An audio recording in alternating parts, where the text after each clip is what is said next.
La Bible dit que nous ne devons pas nous conformer au siècle présent. Mais malheureusement, pour être accepté, pour être reçu, pour être compris et pour adhérer à des choses dont nous avons besoin, nous tombons dans la compromission. Un enfant de Dieu ne doit pas tomber dans la bassesse d'accepter ce qu'on appelle le bisoutage. Le bisoutage. Le bisoutage n'est pas de Dieu. Tu vas sûrement me rappeler le verset qui dit « qui aime bien châtie bien ». Mais on n'est pas dans ce contexte-là, bien-aimé. Je vais t'expliquer. Le bisoutage, le racket, ceux qui vont te le faire ou qui veulent te le faire vont te rassurer, vont juste te dire ce n'est juste qu'un mauvais moment, oh, on va rigoler un peu. Pour eux, c'est drôle.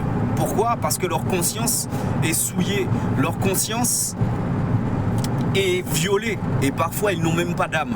Ce sont des adorateurs de Lucifer, bien souvent appartenant aux loges maçonniques ou rosicruciennes ou d'autres. Et là-bas, il faut savoir et comprendre que ces gens-là subissent des rituels d'humiliation. Renseigne-toi sur Wikipédia, va te renseigner.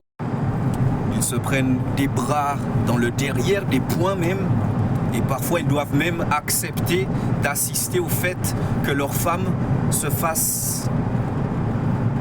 Bref, j'épargne les mots, 3 points de suspension, par plusieurs hommes.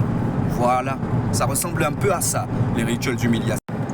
Alors comprenez que dans la honte, dans la gêne, dans le mensonge de ces gens-là, qui paraissent bien souvent plus bénis que nous, matériellement, par le statut du travail, par les finances, comprends qu'ils ont besoin de sentir que tu fais un peu comme eux, que ça ressemble un peu à ce qu'ils font. Parce que sinon tu les mets mal à l'aise. Mais laisse-moi te dire que tu n'es pas là pour rassurer ni pour conforter les adorateurs de Lucifer. Qu'ils fassent leur truc tout seuls, qu'ils assument leur truc tout seuls. Et nous, enfants de Dieu, les histoires de bisoutage, ce n'est pas de Dieu, nous devons refuser ça. C'est de la compromission pour rassurer l'ego des méchants. Que Dieu vous bénisse.